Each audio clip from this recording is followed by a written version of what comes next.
Welcome to today's edition of the Into Texas AI podcast. It's your look at AI news and trends impacting Texas. I'm your host, Shannon Ballou.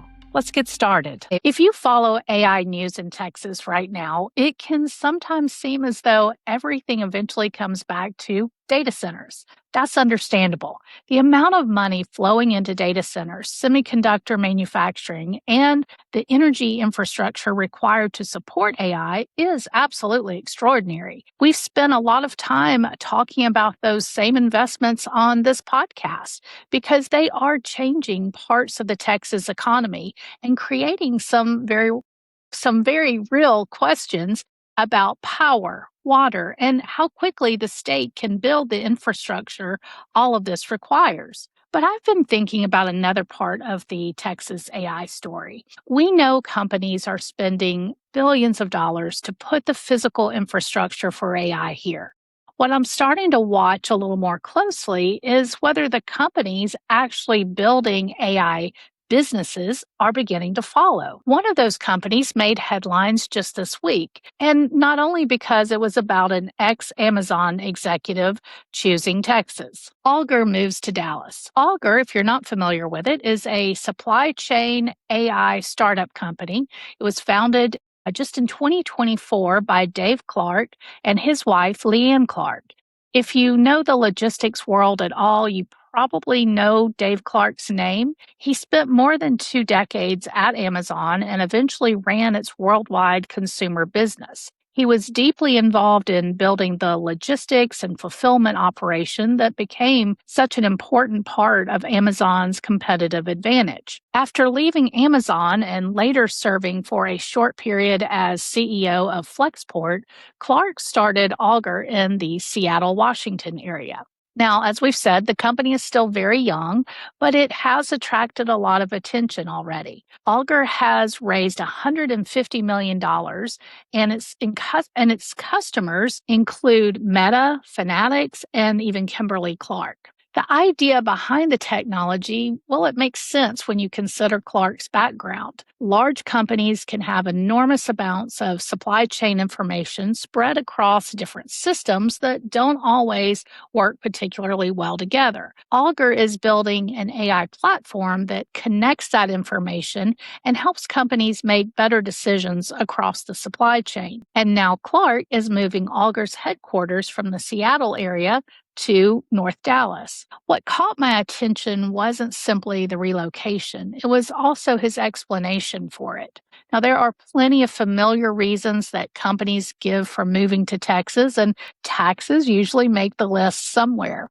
But in an interview that Clark recently did with GeekWire, he told them that this move was about talent and family, not taxes. From a business perspective, he pointed specifically to Dallas's concentration of supply chain expertise and the central location relative to Auger's corporate customers. He gave GeekWire one description of the difference. In Seattle, he said, you run into software engineers at the coffee shop. In Dallas, you run into supply chain people. I keep coming back to these comments because it gets to something that may really be important as Texas develops its AI economy. Auger doesn't just need people who understand AI, the technical part of the technology. It also needs people who understand the problems that AI is supposed to solve, their customers. For this company, that means those supply chains. And Dallas happens to have an enormous concentration of people and companies that understand how complicated supply chains actually work. That creates a really different argument for Texas as a potential AI hub than the one we usually hear, which centers around data centers and land and electricity and taxes, right? There's another piece of the Auger move also that I think is worth understanding. The company actually is not packing up its engineering organization and moving everybody from Washington to Texas. Auger has more than 100 employees in Bellevue, primarily engineers and supply chain data scientists. And Clark expects that operation to keep growing, according to all the reports and interviews that he's given. Now, Dallas becomes the headquarters instead to that center for leadership or sales, go to market, and again, that supply chain expertise. Sometimes we still tend to think about the relocation of headquarters in fairly traditional terms. A company leaves one city and moves to another. Everything moves. End of story. But technology companies don't necessarily have to operate that way anymore. Auger can continue tapping into Seattle's engineering talent while putting its leadership closer to the industry expertise and the customers it needs here in Dallas. Of course, where this creates opportunities for states like Texas, it's still considered a loss for its original home in Washington. And understanding that a company is choosing one state over another because of opportunity versus leaving because of threats, well, it can be a tough pill to swallow. To that point, I found this comment about why Auger left Seattle, and it just pretty much sums it up. It's actually from a host and a columnist at Seattle Red. His name is Jason Rantz. And he was really doing this column that was pointing out about Washington's quote, punishing tax climate. And they've had, a recent history of companies leaving because of this. And so that was really the focus, and then using Auger as an example. But it was this one comment toward the end that really stood out to me. And Rance said, nobody chased this company out with a tax bill. It looked at where it wanted to build the grown up version of itself, and it picked Texas without much apparent agonizing. Washington was the incubator.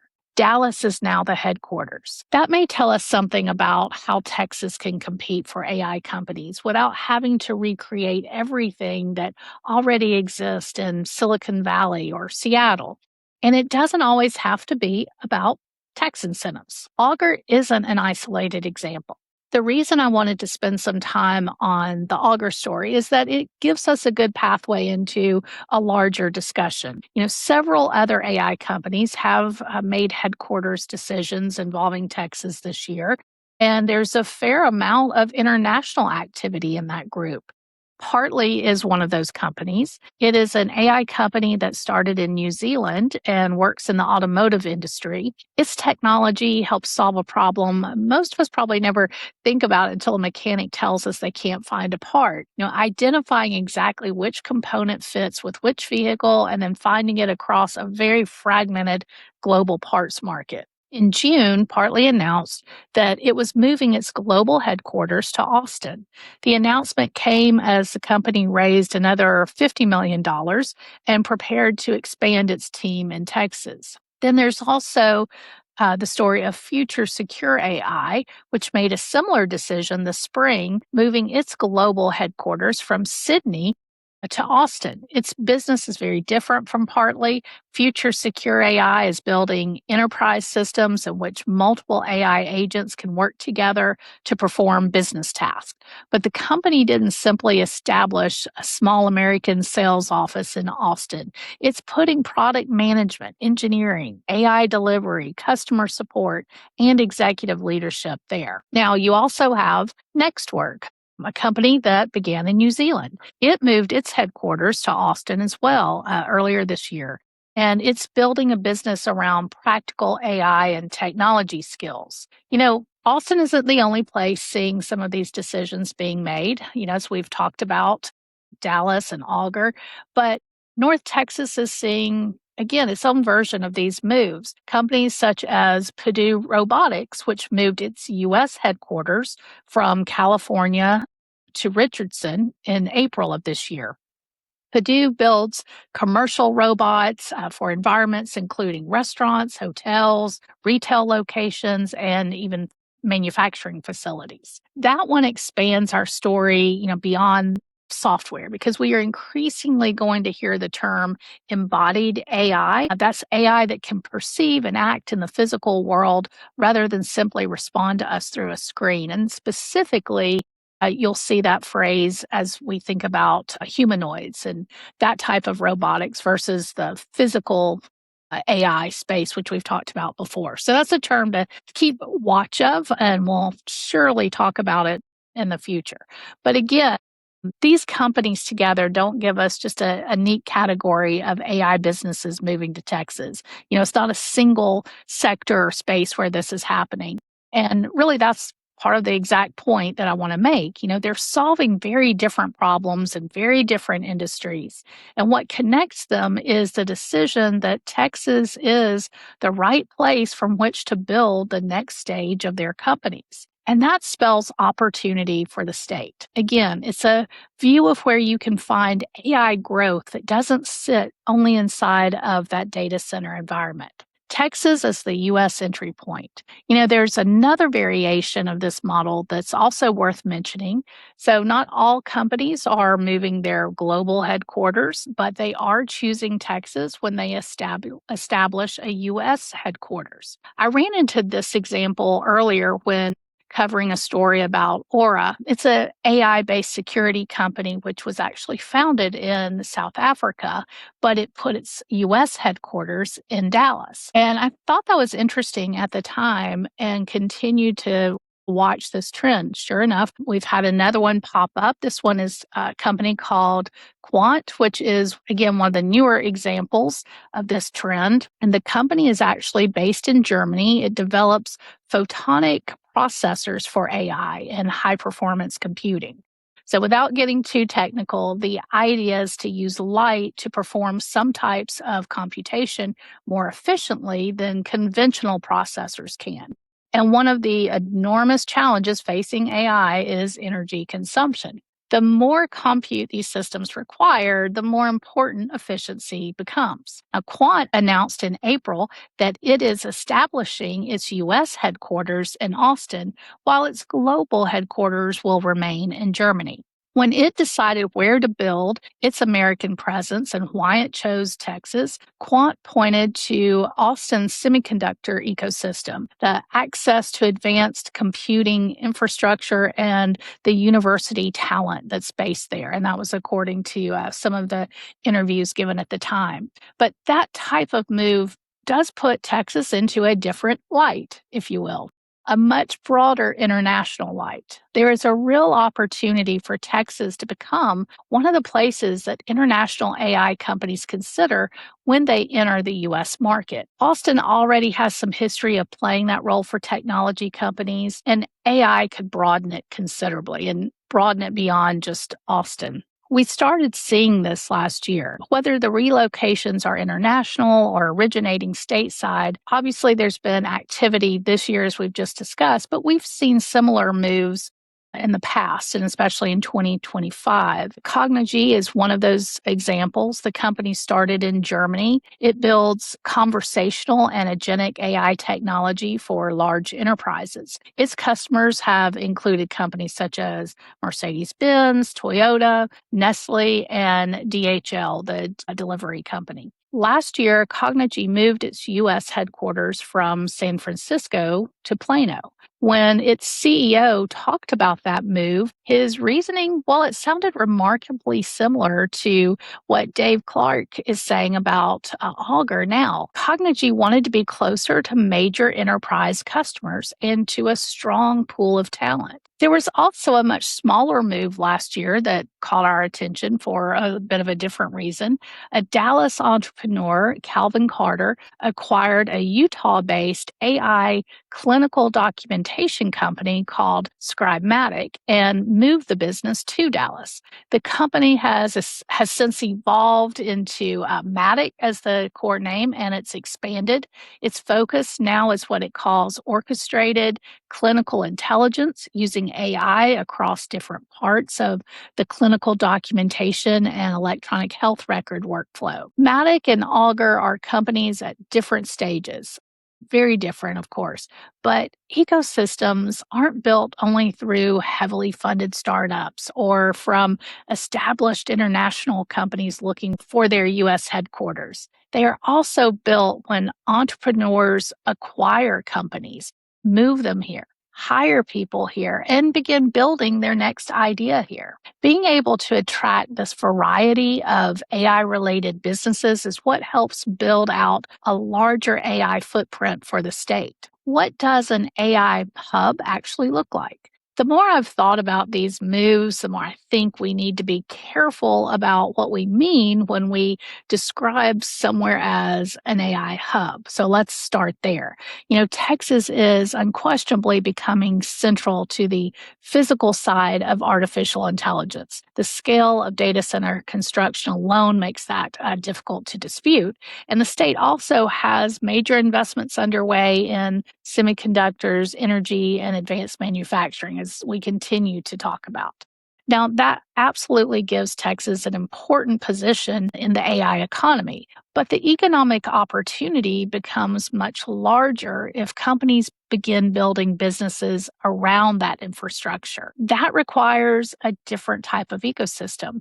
It develops when founders can find people who understand the problems they're solving, when companies can find customers nearby, and when employees can move between growing companies without having to leave the state to advance their careers. Eventually, some of those employees start companies themselves. Capital begins following all of that talent. Experienced executives become investors and advisors.